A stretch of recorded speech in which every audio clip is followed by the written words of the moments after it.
So I created a challenge for myself to do 50 shorts in 50 days. So like one a day for 50 days in a row. And I'm really coming up against myself. Like, I don't want to do it anymore. And I'm trying to like figure out why. It doesn't mean I'm going to stop. It just, and I think what it's brought me to is a little bit more about like why I'm living in my car in the first place. Because my initial reason why doing the challenge is I'm all about gratitude and being thankful for the things that we do have, the opportunities that we do have, not stuff that we don't have or stuff that we've lost along the way, or all the things that we could look at. It's like the glass half full, half empty. I remember my mom growing up, she was like, just be glad you have a glass. And I was like, well, that's like, but I appreciate it. And it was just, being grateful, taking what we do have and being grateful for it. So that's kind of like the reasoning behind. I have a lot of stuff in my life. That's what I've realized too. It's not just my car and why I love living in my car and, this thing that I've like created for myself. I have my son who's doing amazing, and I have my health, and I have my brain, and I have a lot of stuff going for me. I have some really inspirational people in my life. I have a YouTube community that I'm developing. Like, there's a lot of good things going in my life, I feel like. But I've been through some hard times. So I feel like it's a good opportunity to kind of say a little more about my situation as to why I'm living in my car in the first place. I'm tempted to try to like make this video all fancy too, and like, do cool editing, and I think there's a time and place for that, but I would rather just like speak from my heart and kind of get this one out there. I think the challenge of doing the shorts so consistently has helped me feel a little more comfortable in front of the camera and a little more comfortable sharing about me. I had to go through a lot of like my own kind of shame and whatever, like in life in the past few years. So basically I had a career. I actually have a master's degree, and I had a teaching career for 15 years, and I taught teachers. And due to my lack of sobriety, I'm not going to get into the details, but due to my lack of sobriety, I no longer have that teaching job. And I'm not going to get into the details of like what was fair or just or not or this or that. I accept responsibility. I was doing something that in the eyes of the law was illegal, and I accept those consequences. I also think that everything in life happens for a reason, and I wouldn't have my sobriety now. And I think it kind of actually aligned me with some of my true goals in life. And it also really was like another layer of like not really caring what people think, because, it's, I was in a position with a lot of prestige, and I lost that. And so people that I used to do like professional development trainings for, I was bagging their groceries because I worked at a grocery store, a really nice natural food store. Shout out to my coworkers. If any of you are still subscribed, thank you. And I kind of miss, it'd be fun to like, I need to go in there and say hi. Hi. Anyway, but yeah, I really kind of like, it was very humbling, to have these people that I used to do professional trainings for the school district, and asking if they wanted a bag or not for their groceries, and not need to get into why I was in that position or anything. It was all part of my process of like, this is just life. Like, it is what it is. But it got me thinking, like, how can I do what I want to do financially in my life without even, making a very, very, very minimal amount. At that point, it was like not a lot. And I have a son, and I want to finish raising my son and, provide for him. So that's been my priority for a few years. But along the way, I made a plan, and that was to convert my van and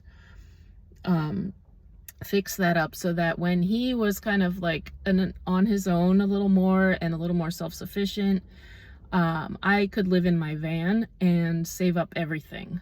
And that way I could accumulate some savings.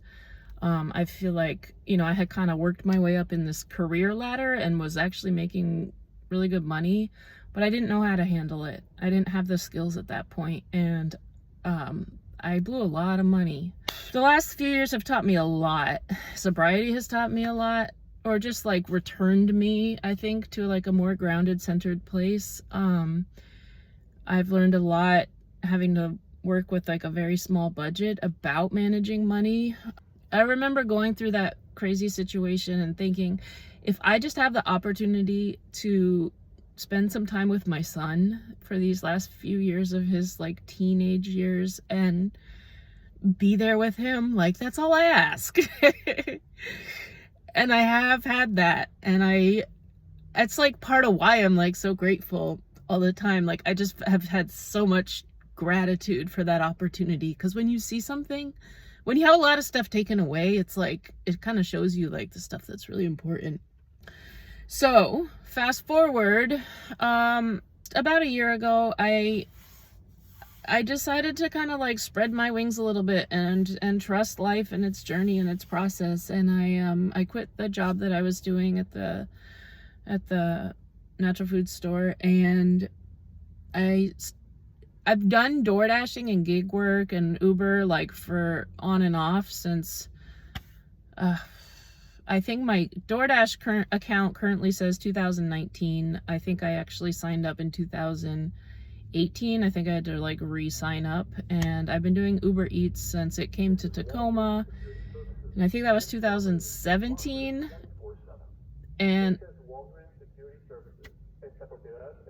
excuse the there's like one of those things next to me, the security thing. Anyway, I had been doing Uber like when it was like passenger, like while I was teaching. I just did it on the weekends. Like it helped me get switch up my habits, like with sobriety. I did Uber driving instead of going out partying on the weekends. So I quit my job. I went back to full-time gig work, which I've been doing for this past year. I was actually able to make a little more money than I had at my job at the natural food store.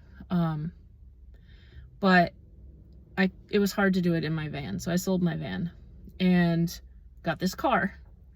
And so fast forward now to this time where my son he just graduated high school. He, has everything situated where he is. I'm not gonna like just totally like drop everything and leave him. But he's really independent, and that's why I'm living in my car. I'm determined to save up money. I would love to travel. I plan to travel. It kind of like puts a smile on my face and just like lights up my heart and my, joie de vivre, whatever you want to call it. And but I also don't want to ever like get to a point where I've been of just like zero, and living to paycheck to paycheck to paycheck to paycheck is so hard, especially if there's like, you're dependent on your car for your work, for transportation, emergency expenses. It's hard. And so my first step is to build up my savings a bit and get that going. And then from there, I've had a lot of time to think about life. As I'm sure, like, we all, like, there's been a lot going on for everybody. But in thinking about my life and like losing a lot of stuff, it's brought me back to like, what do I really want out of life? And I have always imagined having like a little tiny home, little place, living off the land as much as possible, and just like slowing down and kind of unplugging from, where the grind. I've really experienced how like the earth provides for us a lot of what we need to survive, and the more we can kind of connect with that, it to me feels like the way I want to live. So yeah, that's kind of like where I'm at. And I'm stubborn, and I want to do this. I want to prove to myself. I want to like put into action my plans. I'm working this plan that I started. I remember it was in this bulk herb aisle of the grocery store during the pandemic, and I remember drafting out these drawings of the van and really getting excited and talking to people. And if anybody remembers me from that time, they'll remember. And I was like, here's how I can achieve my dreams. I just have to work my plan. And I feel like I'm doing that. I'm working towards that. So you know, along the way, I'm kind of stubborn with it. And along the way, there's people that are like, oh, well, you're welcome to like stay here, or, you know, I don't know. I appreciate it. And who knows, but I know up to this point, I'm kind of determined to work my plan, at least till I get to a place where I'm a little more comfortable financially, where I have savings that I'm accumulating towards those long-term goals of like a little bit of land and a tiny home, or a cabin or a shed or whatever. I'm really like, another reason I work out physically is because I want to maintain being able to physically do the work to like convert a shed or like whatever. So it matters to me to stay in shape for that reason, to be able to like, you know, work for myself. Not have to like depend on somebody else to be like, oh, could you put in a wood stove for me? Although I might actually want help with that. But yeah. And this is really long-winded, so I'm gonna attach this to today's short, which I think is number 11. I think probably the number one reason why I love living in my car is that it's given me the opportunity to be able to rebuild. It's a stepping stone. It's not something I want to do forever. It's a situation that I'm making the best out of. And I have challenged myself with doing these shorts because it's a challenge to myself to stay positive about it, to remember to appreciate all the things that I do appreciate around me. And you know, it's just hard. It feels, sometimes it feels, I don't want it to feel forced, and that I'm not doing it to try to like, woohoo.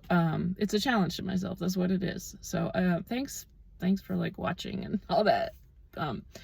But it's, hopefully, having a little more background behind it,